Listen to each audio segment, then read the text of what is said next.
La vie peut parfois être compliquée et chaotique, mais cela ne signifie pas que notre environnement de vie ou de travail doit l'être également. En simplifiant notre environnement, nous pouvons réduire notre niveau de stress, augmenter notre productivité et améliorer notre qualité de vie.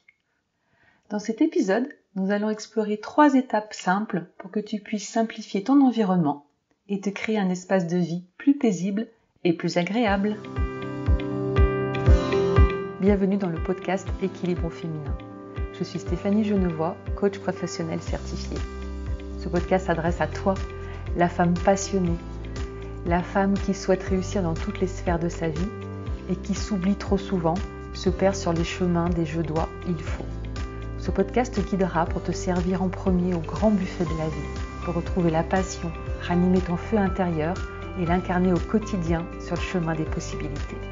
Un chemin facile, léger, joyeux, de liberté et d'émerveillement, tout en profitant de toute la beauté du paysage, des petits plaisirs du quotidien et des joies de la vie. Je suis ravie de faire ce chemin avec toi. Bonjour et bienvenue. Je suis ravie de te retrouver dans ce nouvel épisode. Et pour celles qui écoutent sur Spotify, il y a une nouveauté. Je ne sais pas si tu l'as vu. Vous pouvez maintenant me laisser votre commentaire sous chaque épisode. Et je remercie d'ailleurs Sand qui a déposé le premier avis. Très intéressant avec 3 super conseils faciles à mettre en place. Merci Stéphanie. Merci à toi Sand d'avoir pris le temps de me déposer ce commentaire.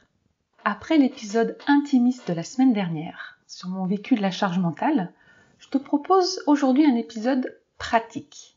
Il vient compléter l'épisode 4, l'art de la simplicité, puisque j'y détaille le 2e point, simplifier son environnement.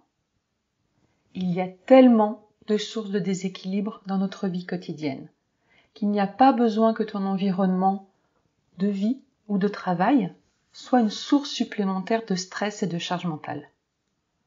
Quand je parle d'environnement de vie, c'est ta maison ou ton appartement, et ton environnement de travail, c'est ton bureau, ton cabinet, ton atelier, à l'extérieur ou chez toi, que tu sois salarié ou entrepreneur. Donc nous allons explorer 3 étapes simples pour que tu puisses simplifier ton environnement et te créer un cadre de vie plus paisible et agréable. La première étape pour simplifier ton environnement consiste à désencombrer. Cela signifie te débarrasser de tout ce qui n'est pas nécessaire ou qui ne t'apporte pas de la joie. En ce moment, nous sommes dans l'énergie du printemps, en tout cas au moment où j'enregistre. Je ne sais pas à quel moment tu vas écouter cet épisode, mais là aujourd'hui, nous sommes dans l'énergie du printemps et c'est vraiment une énergie qui soutient cette démarche. On ouvre les fenêtres, on fait entrer l'air pur, on a envie d'espace, de sortir. Et l'idée avec le désencombrement est de permettre une respiration, de faire circuler l'énergie dans ton environnement et autour de toi. Quand tout est encombré, que tout s'accumule, que tu as des piles de dossiers, de papiers, des livres, divers objets qui s'accumulent, ça va créer un brouhaha mental, un chaos qui est très fatigant et dont on n'a pas forcément conscience. Je t'invite à observer comment tu te sens avant de ranger et après avoir rangé. Pour ma part, quand je laisse le bazar revenir, je remarque que j'ai plus de mal à me concentrer et à prendre des décisions. Alors, commence par trier tes affaires en piles, ce que tu veux garder, ce que tu veux donner, ce que tu vas jeter, recycler ou vendre, et passe ensuite chaque pile au filtre de la joie pour t'aider à faire ton choix. Qu'est-ce qui te met vraiment en joie? De quoi tu as envie d'être entouré? Quels objets, quels tableaux, quels bibelots de décoration, quels vêtements tu as envie de porter? Qu'est-ce qui te met dans un bon état d'esprit, qui t'apporte du plaisir, de la joie, de la légèreté? Pour moi, c'est un filtre incontournable. Au final, en ayant désencombré, tu auras aussi moins de choses à nettoyer et à organiser et tu te sentiras beaucoup plus légère. Cette étape de désencombrement, c'est celle par laquelle je suis passée dans ma phase de reconstruction après mon épuisement maternel. Et ça a vraiment été une étape décisive. En particulier, j'ai fait un énorme tri dans mes vêtements Et je me suis rendu compte qu'il y avait beaucoup de vêtements de travail, entre guillemets, que je portais pour aller au bureau. Une sorte de cuirasse, de déguisement de salarié, de cadre, qui en fait ne reflétait pas complètement ma personnalité, ne reflétait plus qui j'étais. Et ça a été un soulagement énorme, comme un poids que j'enlevais de mon dos, de mon corps, pour m'alléger. La deuxième étape, pour simplifier ton environnement, consiste à organiser ce que tu gardes. Dans le cas du bureau, c'est réfléchir à l'organisation de tes dossiers pour qu'ils soient facilement accessibles, faciles à utiliser, à consulter et à ranger. Vois par rapport à ce que tu préfères. Est-ce que tu préfères des classeurs? Est-ce que tu préfères des chemises et des sous-chemises? Est-ce que tu préfères des porte-vues? Voilà, trouve vraiment le support, l'outil qui te convient pour que ce soit très fluide ensuite d'utiliser et de ranger tes dossiers. Dans la cuisine, je t'invite à réfléchir à des rangements logiques pour accéder rapidement aux ingrédients, aux ustensiles dont tu te sers tous les jours. On le voit à la télé, dans les émissions culinaires, il y a vraiment un plan de travail qui est organisé pour les cuisiniers.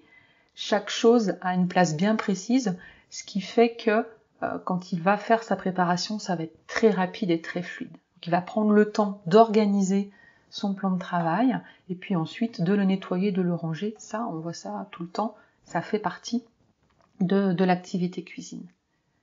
Et assure-toi aussi que chaque chose a une place désignée pour que ce soit fluide de ranger et donc que cette organisation tienne dans le temps. Parce que là, c'est vraiment ce qu'on veut. Un environnement organisé facilite aussi la concentration et l'efficacité.